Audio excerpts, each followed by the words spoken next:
الحمد لله رب العالمين والعاقبة للمتقين والصلاة والسلام على سيد الأنبياء والمرسلين وعلى آله وأصحابه أجمعين أما بعد أعوذ بالله من الشيطان الرجيم بسم الله الرحمن الرحيم ذلك الكتاب لا ريب فيه صدق اللہ العظیم وصدق رسولہ النبی الکریم ان اللہ وملائکتہ یصلون علی النبی یا ایہا الذین آمنوا صلوا علیہ وسلموا تسلیما الصلاۃ والسلام علیک یا سیدی یا رسول اللہ وعلى آلك وأصحابك يا سيدي يا حبيب الله اللهم صل على سيدنا ومولانا محمد معدن الجود والکرم وآلہ وصحبہ وبارک وسلم۔ تمام تعریفیں حمد و ثنا اللہ تعالیٰ جل مجدہ الکریم کے لیے، اور ہر قسم کے درود و سلام نبی رحمت صلی اللہ تعالیٰ علیہ وسلم کی ذات والا صفات کے لیے حمد و صلات کے بعد، عزیز دوستو، قرآن مجید کی دو قسم کی ترتیبیں ہیں۔ ایک قرآن مجید کی ترتیب وہ ہے کہ جس ترتیب سے قرآن مجید نازل ہوا، اور ایک وہ ترتیب ہے جس ترتیب سے نبی کریم علیہ السلام نے، حضور کے صحابہ نے حضور کی تعلیمات کی روشنی میں قرآن پاک کو جمع فرمایا۔ ایک ترتیب نزولی کہلاتی ہے، ایک ترتیب توقیفی کہلاتی ہے، جس ترتیب سے اسے جمع کیا گیا۔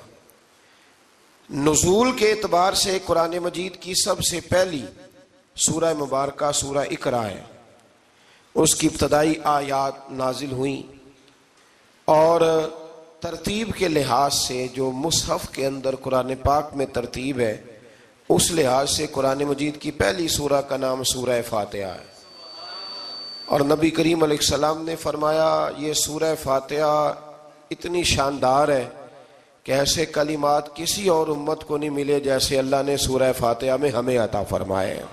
قرآن پاک میں دو قسم کی صورتیں، ایک تو یہ میں نے عرض کر دی اس کی ترتیب، اسی طرح دو قسم کی صورتیں، کچھ مکی صورتیں ہیں اور کچھ مدنی صورتیں ہیں۔ ہمارے طالب علم اکثر اسکولوں اور کالجوں میں یہ سمجھتے ہیں کہ جو مکے میں نازل ہوئی وہ مکی ہیں، جو مدینے میں نازل ہوئی وہ مدنی ہیں، حالانکہ ایسا نہیں ہے۔ جو ہجرت سے پہلے نازل ہوئی وہ مکی ہیں، اور جو ہجرت کے بعد نازل ہوئی وہ مدنی ہیں۔ وہ آیت اگر بدر میں بھی نازل ہو نا، کچھ قرآن مجید کی آیات مختلف مقامات پر بھی نازل ہوئی ہیں، مختلف مقامات پر۔ حضور بدر میں تھے تو وہاں بھی قرآن مجید نازل ہوا، نبی کریم علیہ الصلوۃ والسلام احد میں تھے تو وہاں بھی قرآن پاک نازل ہوا۔ تو ترتیب یہ کی جائے گی کہ جو صورتیں ہجرت سے پہلے نازل ہوئیں وہ مکی ہیں، اور جو ہجرت کے بعد نازل ہوئیں وہ مدنی ہیں۔ سورہ فاتحہ کا آغاز اور قرآن مجید کی ہر سورت کا آغاز سوائے سورہ توبہ کے بسم اللہ شریف سے ہوتا ہے، اور نبی کریم علیہ الصلوۃ والسلام نے اتنا زور دیا کہ حضور فرمانے لگے دروازہ بند کرنے سے پہلے بھی بسم اللہ شریف پڑھا کرو، اور برتن ڈھانپنے سے پہلے بھی بسم اللہ شریف پڑھا کرو۔ نبی پاک علیہ السلام نے ہر جائز اور مستحسن کام سے قبل بسم اللہ شریف پڑھنے کا حکم دیا۔ بسم اللہ کے مفاہیم کیا ہیں؟ فرمایا بسم اللہ الرحمن الرحیم، اللہ کے نام سے شروع جو بڑا ہی مہربان نہایت رحم کرنے والا ہے۔ باقی ترجمہ کرنے والوں نے کہا کہ شروع اللہ کے نام سے، تو اعلیٰ حضرت فرمانے لگے کہ پھر تو شروع سے ہو گیا، پھر تو شروع سے ہو گیا، تو حضور پھر کیا ترجمہ کریں؟ فرمانے لگے یہ ترجمہ نہ کرو کہ شروع اللہ کے نام سے، بلکہ ترجمہ یہ کرو کہ اللہ کے نام سے شروع۔ یہ دیکھیں نا، سوچ ہے نا بزرگوں کی، اللہ کے نام سے، تاکہ واقعی اللہ کے نام سے شروع ہو۔ پھر ارشاد فرمایا الحمدللہ رب العالمین، تمام تعریفیں اللہ کے لیے جو تمام جہانوں کو پالنے والا ہے۔ جب انسان کو تھوڑا سا ترجمہ آتا ہو نا، اس کی تھوڑی توجہ ہو، اسے نماز پڑھنے کا بھی بڑا ہی مزہ آتا ہے۔ نبی کریم علیہ السلام فرماتے ہیں، رب فرماتا ہے یہ سورہ فاتحہ میرے اور میرے بندے کے درمیان آدھی آدھی ہے، آدھی میری ہے آدھی میرے بندے کی ہے۔ جب وہ کہتا ہے نا مالک یوم الدین، تو یہاں تک وہ میری تعریف کرتا ہے، ایاک نعبد و ایاک نستعین تک پہنچتا ہے تو اب میرا اور اس کا آدھا آدھا کام شروع ہو جاتا ہے۔ پھر آگے میرا بندہ جب مجھ سے دعا مانگتا ہے تو یہ اس کے الفاظ ہیں جو میں اپنے فضل سے قبول فرمایا کرتا ہوں۔ تو ارشاد فرمایا تمام تعریفیں اللہ کے لیے جو تمام جہانوں کا پالنے والا ہے، الرحمن الرحیم، بڑا ہی مہربان ہے نہایت۔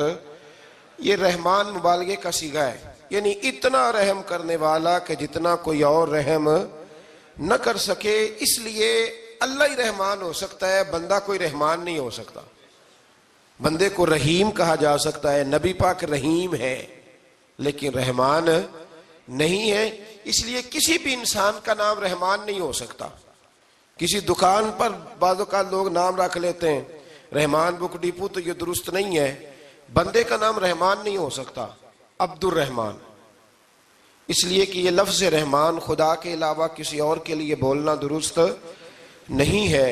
پھر ارشاد فرمایا مالک یوم الدین، اللہ مالک ہے قیامت کے دن کا۔ تو یا اللہ آج کے دن کا مالک بھی تو ہی ہے،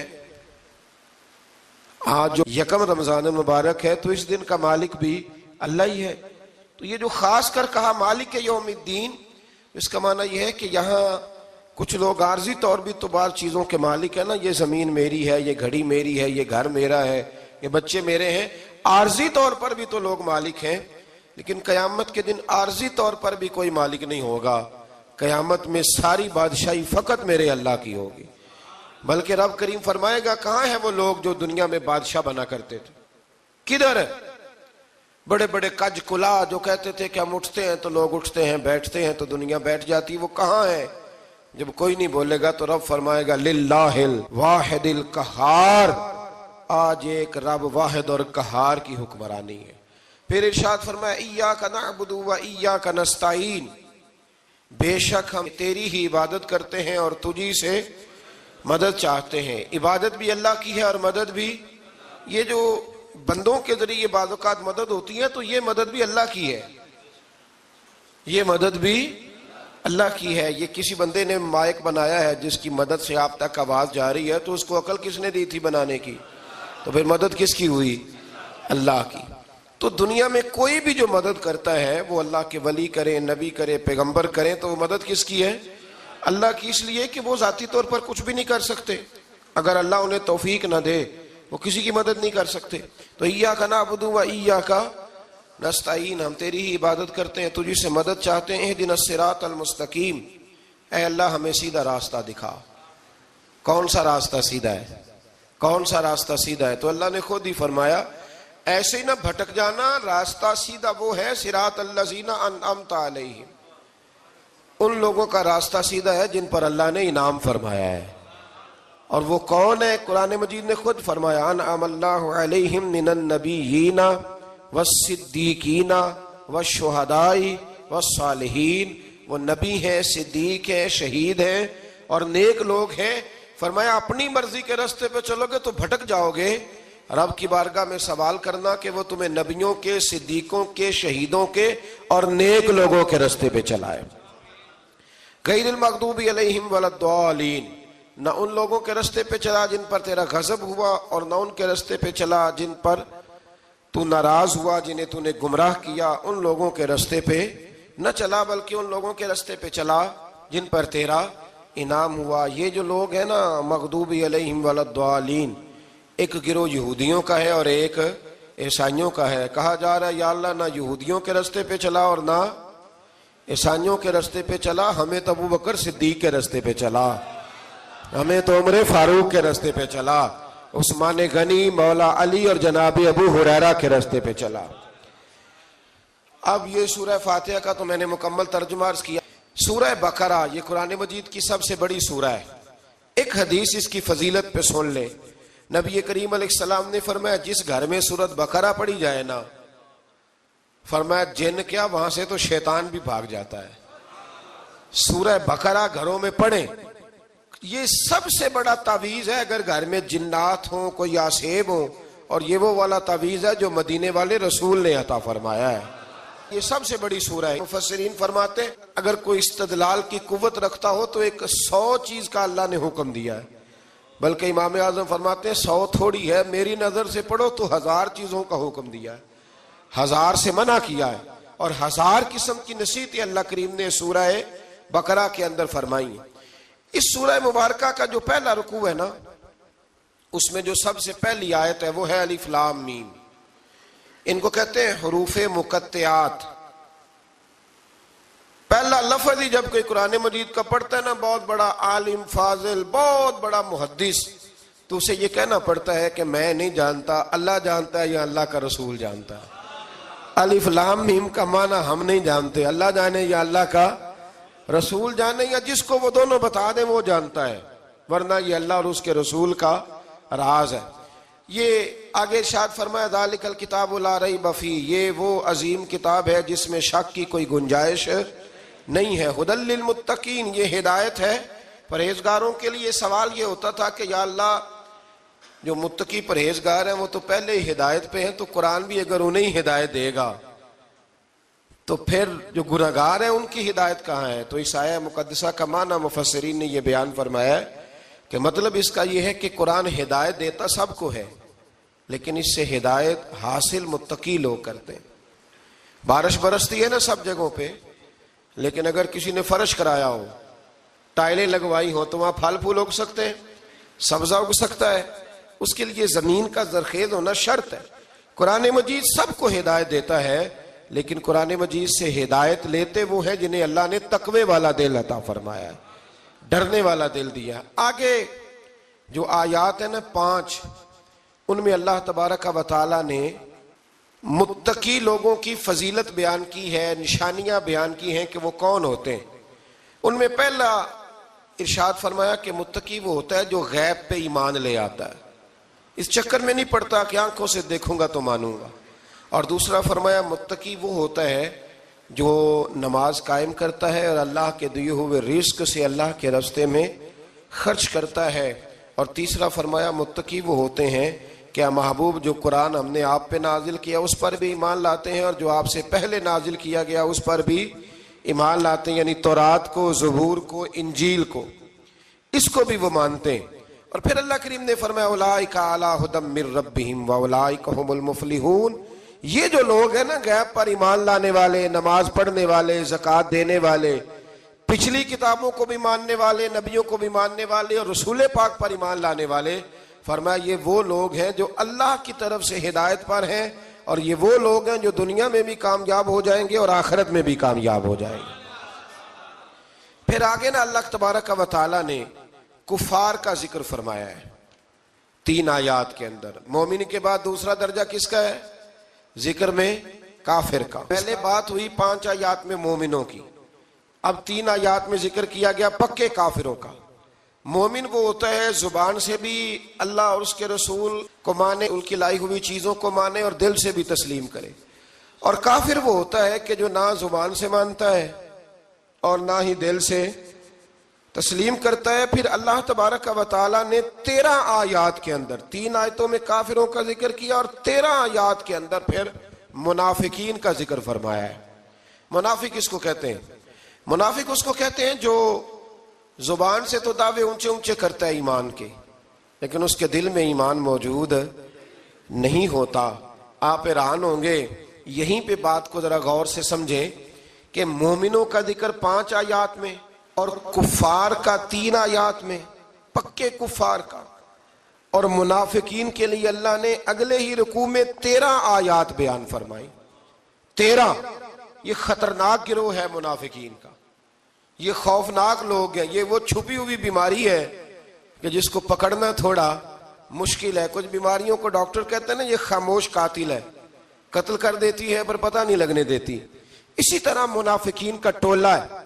قرآن مجید کہتا ہے ان منافقین کے بارے میں وَمِنَ النَّاسِ مَن يَقُولُ آمَنَّا بِاللَّهِ وَبِالْيَوْمِ الْآخِرِ وَمَا هُمْ بِمُؤْمِنِينَ. اے محبوب کچھ لوگ کہتے ہیں ہم اللہ اور آخرت پر ایمان لائے، لیکن وہ ایمان لانے والے نہیں ہیں. تو جب رب کہتا ہے نہیں ہے، آج کسی کو کہہ دیا جائے نا کہ وہ بندہ جھوٹا کلمہ پڑھتا ہے، اس کی باتیں نہیں بتاتی، تو کہتے ہو آپ ایک کلمہ گو کو برا کہہ رہے ہیں. تو یہاں تو اللہ ان کے کلمے کا بھی اعلان فرما رہا ہے اور ان کے نفاق کا بھی اعلان 13 آیات میں. اور رب فرماتا ہے یخادعون اللہ والذین آمنوا وما یخدعون الا انفسهم وما یشعرون. فرمایا وہ اللہ کو دھوکہ دینا چاہتے ہیں مومنوں کو، حالانکہ نہیں دھوکہ دیتے مگر اپنی ہی جانوں کو، انہیں شعور ہی نہیں. اللہ تبارک و تعالیٰ نے 13 آیات کے اندر مکہ مکرمہ میں منافق کوئی نہیں تھا جب تک حضور نے ہجرت نہیں کی تھی. کیوں؟ اس لیے کہ وہاں جو کلمہ پڑھتا تھا اسے مار کھانی پڑتی تھی. تو کسی کو کیا مصیبت پڑی تھی؟ جھوٹا کلمہ پڑھ کے مار کھائے. مدینے میں جب اسلامی حکومت قائم ہو گئی نا تو کچھ لوگوں نے اسلامی حکومت سے فائدہ لینے کے لیے جھوٹے موٹے کلمے پڑھ لیے، اندر کفر رکھتے تھے، اوپر سے اظہار اسلام کرتے تھے. تو رب فرماتا ہے کہ ان کا یہ ایمان قابل قبول نہیں ہے. تو یا اللہ پھر کس کا ایمان قابل قبول ہے؟ تو اللہ کریم نے فرمایا وَإِذَا قِيلَ لَهُمْ آمِنُوا كَمَا آمَنَ النَّاسِ.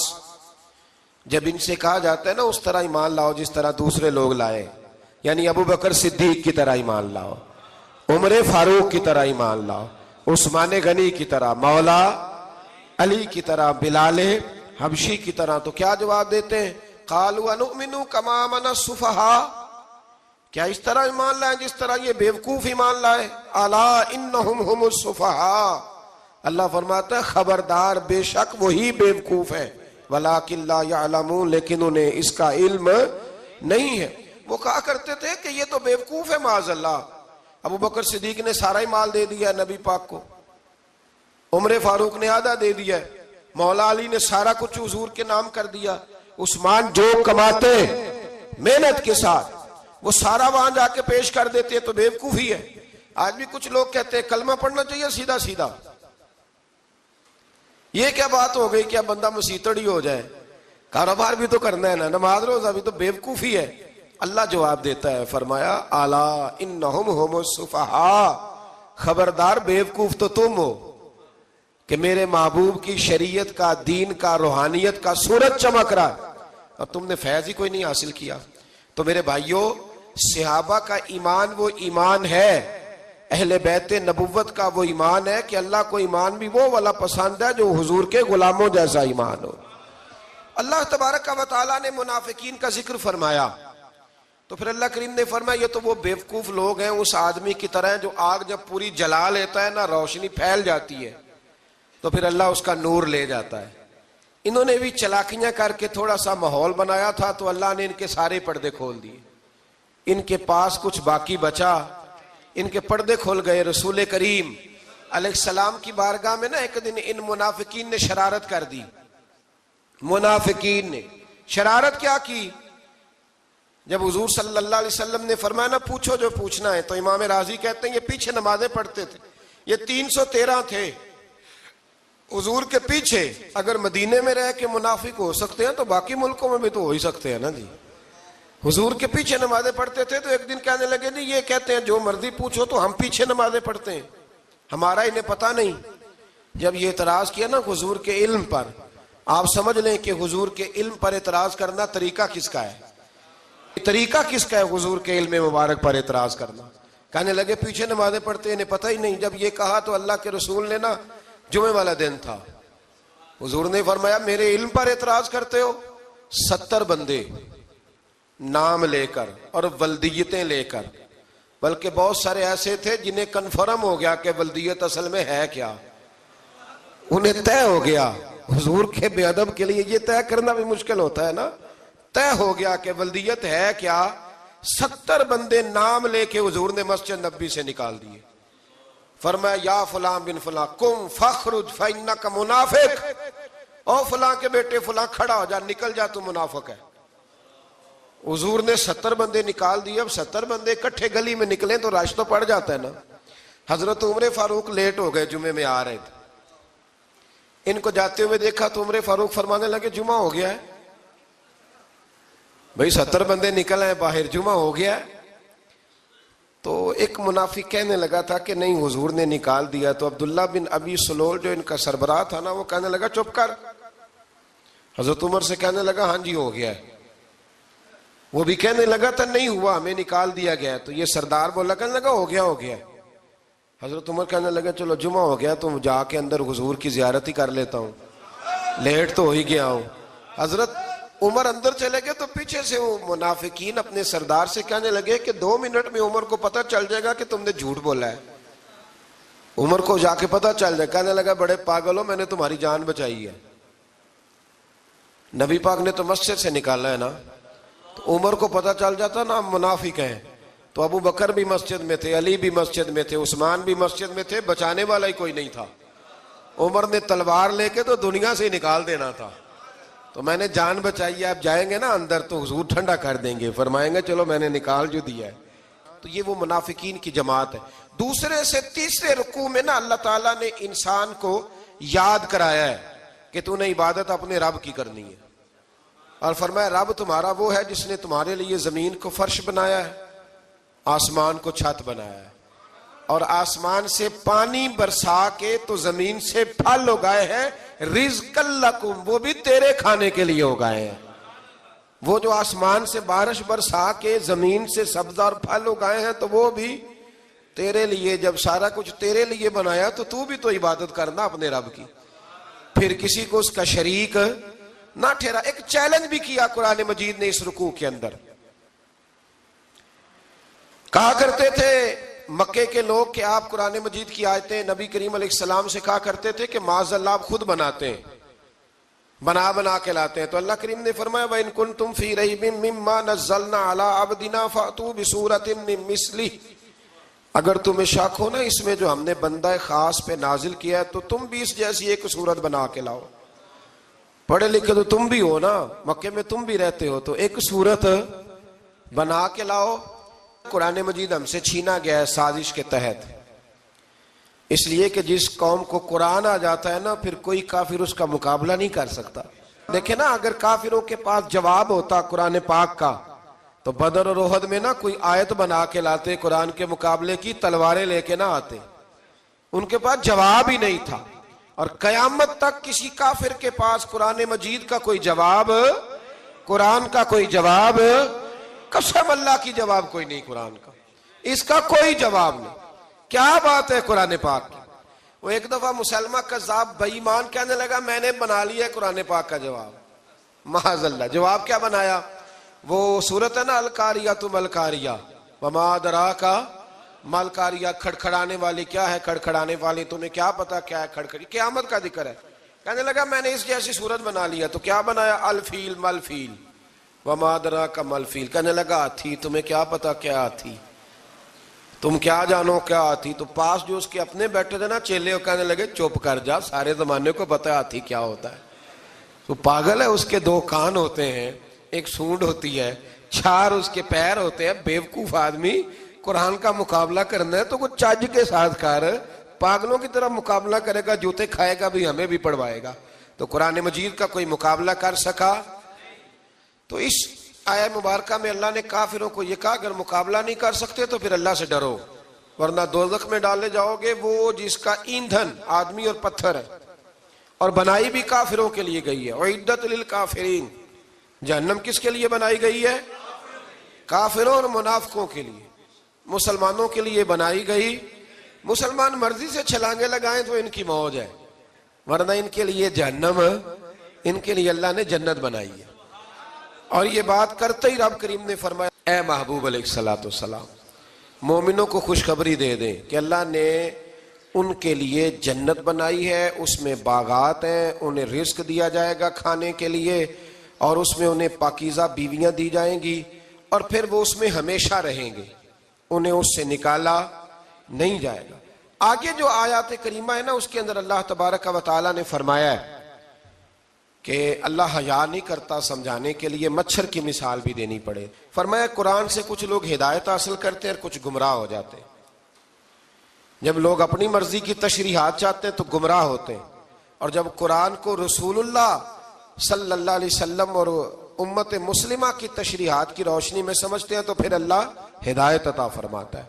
پھر اللہ تبارک و تعالیٰ نے آگے ارشاد فرمایا حضرت آدم کی پیدائش کا واقعہ۔ کچھ مفسرین نے لکھا اللہ نے مشورہ کیا تھا فرشتوں سے، وَإِذْ قَالَ رَبُّكَ لِلْمَلَائِكَةِ إِنِّي جَاعِلٌ فِي الْأَرْضِ خَلِيفَةً لیکن کچھ مفسرین کہتے ہیں کہ اللہ کو ضرورت نہیں فرشتوں سے مشورہ کرنے کی. اللہ نے فرشتوں سے مشورہ نہیں کیا، بلکہ رب نے انہیں آگاہ فرمایا تھا کہ میں لگا ہوں زمین پہ اپنا نائب بنانے، میں خلافت دینے لگا ہوں زمین پہ. اب یہ تو دینے والی کی مرضی ہے نا اس نے کس کو دینی ہے، یہ تو دینے والے کی مرضی ہے نا اس نے. تو کچھ لوگ کہتے ہیں کہ دینے والے سے زیادہ ہمیں پتہ ہے. تو فرشتوں کو بھی یہ اجتہادی خطا ہو گئی، کہنے لگے یا اللہ اسے نہ بنانا، یہ فساد کرے گا، یہ خون ریزیاں کرے گا. تو اللہ نے فرمایا جو میں جانتا ہوں وہ تم. اللہ اکبر. امام راضی فرماتے جب رمضان آتا ہے تو اللہ فرشتوں سے کہتا ہے ذرا یہ کھول کے دروازے دیکھو نا یہ زمین پہ کیا کر رہے ہیں. تم تو کہتے تھے فساد کریں گے اور یہ سارے تراویحاں پڑھ رہے ہیں. تم تو گویا کہتے تھے فساد کریں گے اور یہ تو دیکھو گویا رمضان کے روزے رکھ رہے ہیں، یہ تو میری یاد میں نکلے ہوئے ہیں. تم کچھ کہتے تھے اور دیکھو میں نے تمہیں کہا تھا نا جو میں جانتا ہوں وہ تم. اللہ نے پھر حضرت آدم علیہ السلام کو تمام زمانے کے علوم عطا کیے، علم سکھا لیا. تو فرشتوں سے کہا تم بھی ان چیزوں کے نام بتاؤ، تو وہ بتا سکے نہیں. اللہ نے فرمایا اب اس طرح کرو آدم کو سجدہ کرو. سب نے سجدہ کیا سوائے. وہ کہنے لگا یا اللہ صرف تجھے ہی کرنا ہے. کرنا بھی صرف اللہ کو چاہیے، پر رب کے آگے بھی جھکنا چاہیے، اور جس کے سامنے رب جھکائے نا وہاں بھی. اور یہ جو عاجزی ہے نا، یہ جو جھکنا ہے، یہ علم کے آگے ہے. ہماری مصیبت یہ ہے کہ ہم علم کے آگے بھی گردن جھکانے کو تیار نہیں ہوتے، وہاں بھی ہم خود عالم فاضل بن جاتے. تو فرمایا کہ سب سے کہا سجدہ کرو، سب نے سجدہ کیا سوائے ابلیس کے. تو پھر ہوا کیا وکان من الکافرین، وہ کافروں میں سے ہو گیا. پھر اللہ نے حضرت آدم کو اور جناب حوا کو نا مقام دے دیا جنت میں رہنے کے لیے، اور کہا سارا کچھ کھانا، درخت کے قریب نہ جانا. ابھی آپ کسی سے کہہ دیں تھوڑا سا کہ پیچھے نہ دیکھنا، یعنی اگر میری سمجھ لیں ادب کی وجہ سے کوئی 1.5-2 منٹ یا 6 منٹ نہیں بھی نہ دیکھے گا تو سوچے گا ضرور کہ پتہ نہیں اب پیچھے کیا ہے، مصیبت کیا ہے. یعنی آپ کہہ کے دیکھ لیں کسی کو پیچھے نہ دیکھنا. فطرت ہے نا انسان کی، وہ جستجو کرتا ہے. کہا اس درخت کے پاس نہ جانا. تو حضرت حوا سلام اللہ علیہ کہتے ہیں دل میں خیال رہتا تھا کہ آخر ہے کیا درخت کے پاس.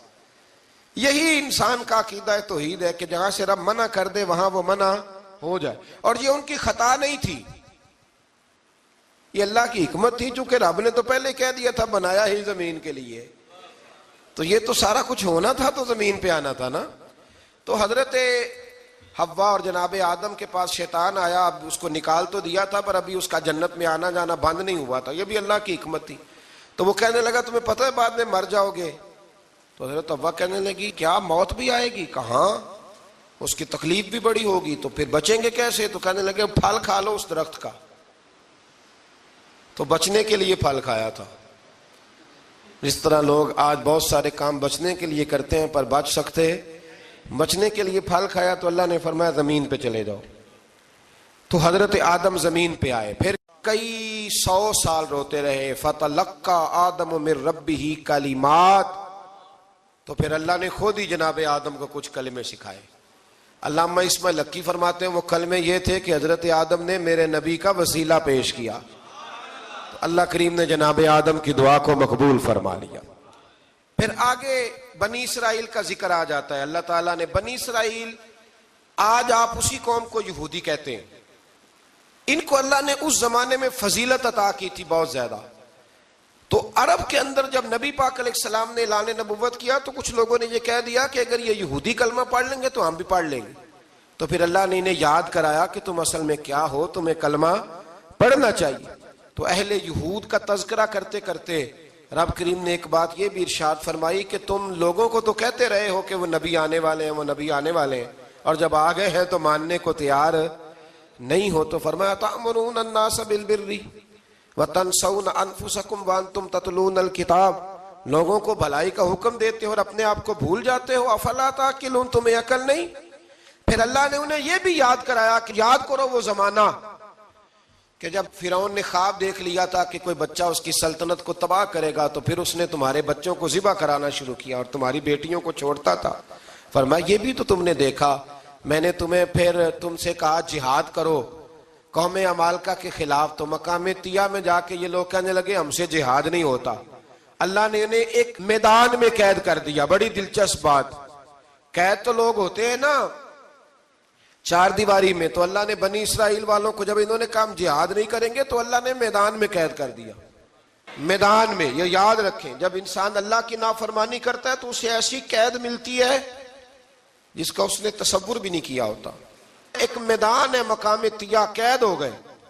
سارا دن سفر کرتے تھے, سارا دن. تو رات کو تھک کے سوتے تھے, صبح اٹھتے تھے نا جب, تو وہیں ہوتے تھے جہاں کل صبح چلے تھے. تو رب جب کسی کو قیدی بناتا ہے تو اسے زنجیروں کی, سلاخوں کی ضرورت. دعا فرمائے اللہ تبارک و تعالی غموں سے نجات عطا فرمائے.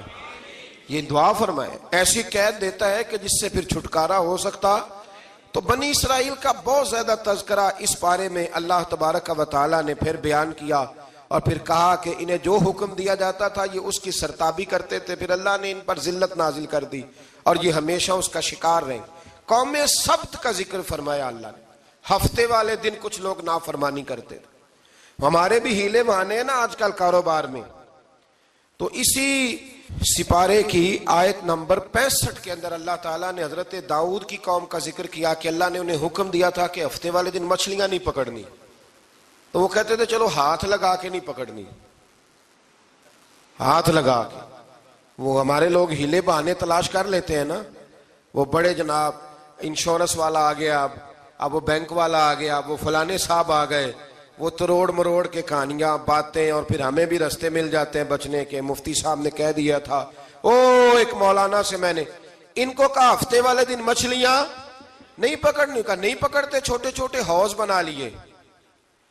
تو مچھلیاں زیادہ آتی تھی اس دن, یہ بھی اللہ کی قدرت تھی.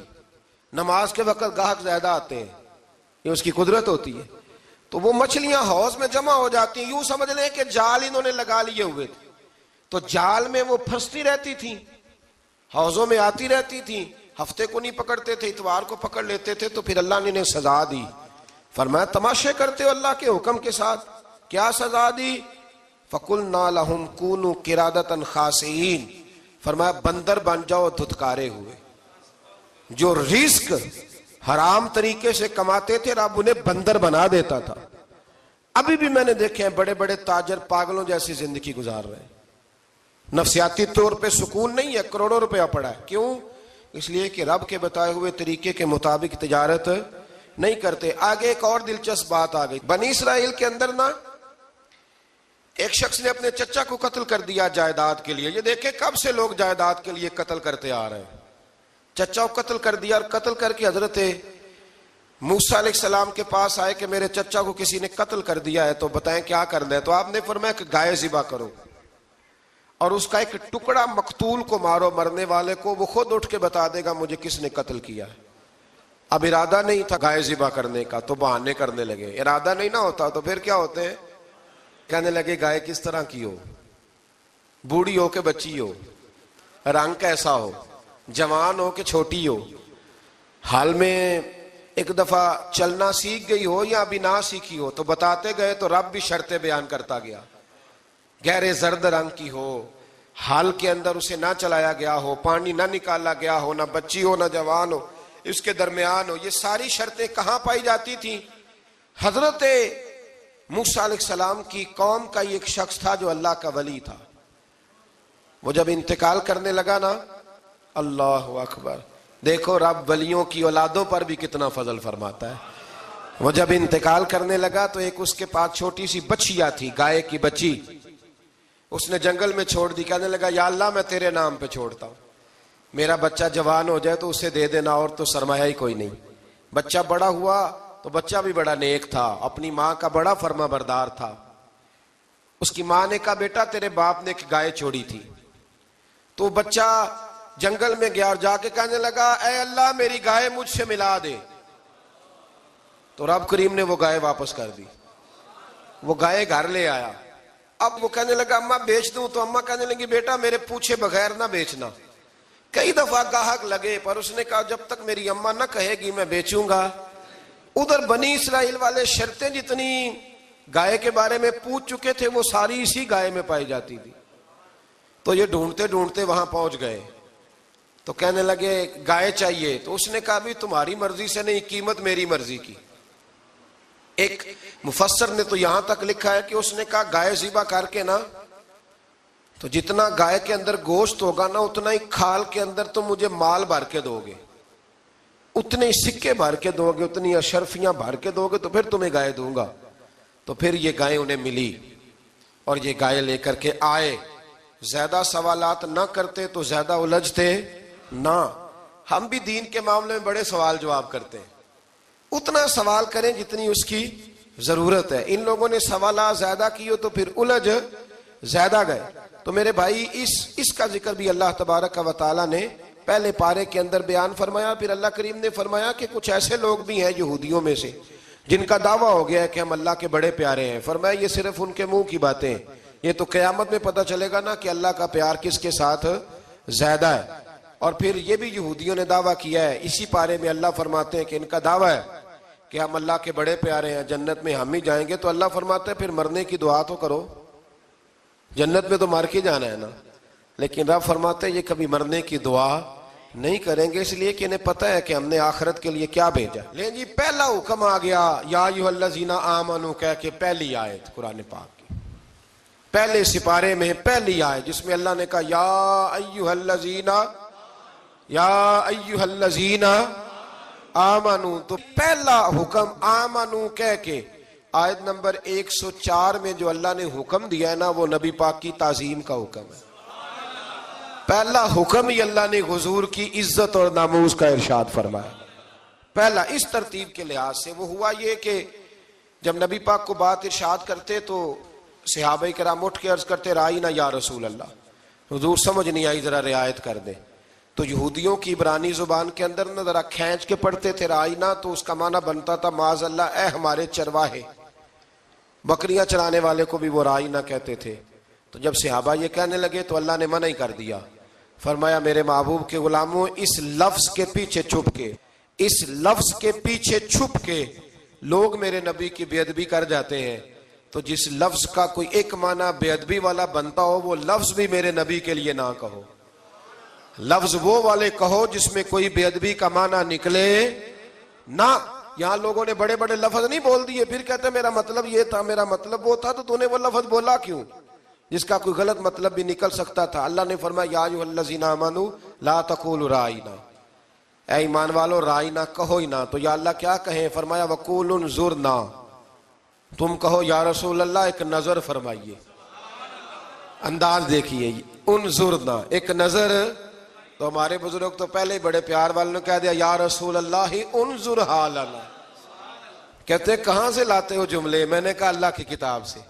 یا رسول اللہ انظر حالنا، یا حبیب اللہ اسمع قالا، تو تم کہو انظرنا، محبوب نظر کرم کریں، واسمعوا، اور کیا ضرورت ہے دوبارہ پوچھنے کی؟ اللہ کہتا ہے پہلے ہی دھیان سے سنا کرو، پہلے ہی واسمعوا، پہلے ہی احتیاط سے سنو، وللکافرین عذاب علیم، اور کافروں کے لیے دردناک عذاب ہے۔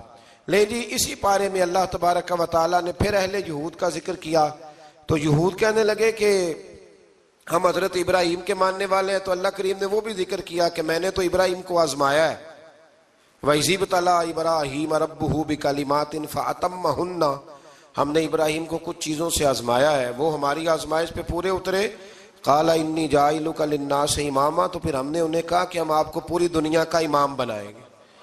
وہ آزمائش کیا تھی؟ آگ میں جانا بھی آزمائش، بیٹے کا نہ ہونا بھی آزمائش، بیٹا ہوا تو پھر اسے وادی غیر ذی زرع میں چھوڑ کے آنا بھی آزمائش، بڑا ہوا تو پھر ذبح کرنا بھی آزمائش۔ فرمایا جہاں جہاں آزمایا ہے نا ابراہیم ہماری آزمائش میں پورے اترے۔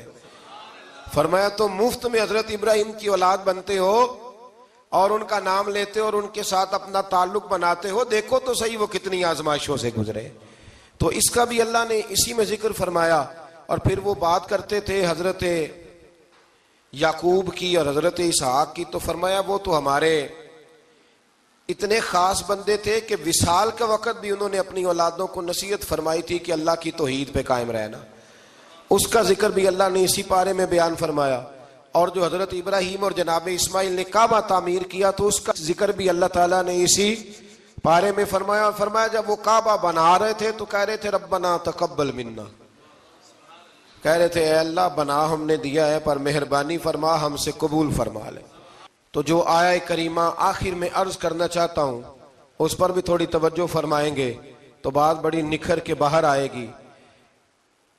یہ 16ویں رکوع کے اندر اللہ نے پھر یہود کا اور عیسائیت کا ذکر فرمایا تو اللہ کریم نے ایک بات ارشاد فرمائی، یہودیوں کے ہاں جب کوئی بچہ پیدا ہوتا تھا وہ پیلے رنگ کے ساتھ اس کو رنگتے تھے، یا کوئی خاص رنگ تھا ان کا، بچہ پیدا ہوتا تو اس پر وہ رنگ چڑھاتے کہ یہ جی ہمارے مذہب کا رنگ ہے۔ ہمارے ہاں بھی رسمیں ہیں نا اپنی اپنی، معاذ اللہ اپنی اپنی نہیں ہونی چاہیے، اللہ رسول کا حکم ہونا چاہیے۔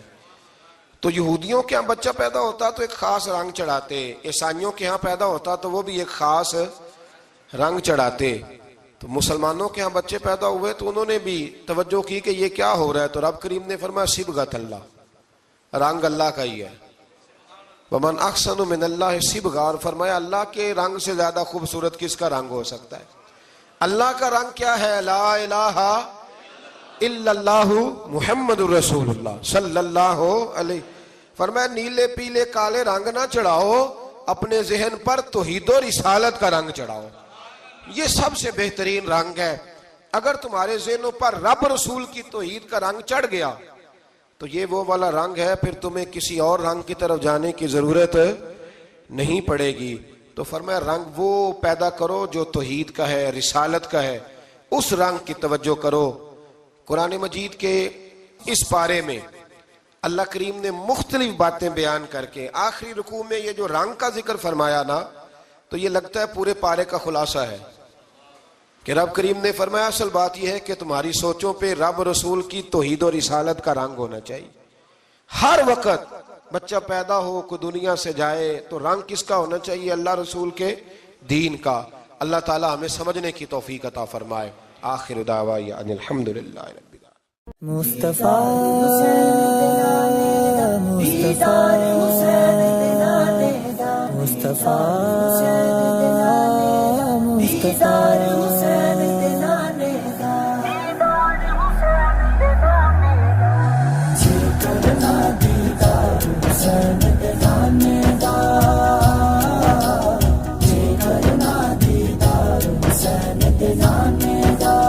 ہو جائے عاشق یار حسین دے نانے دا،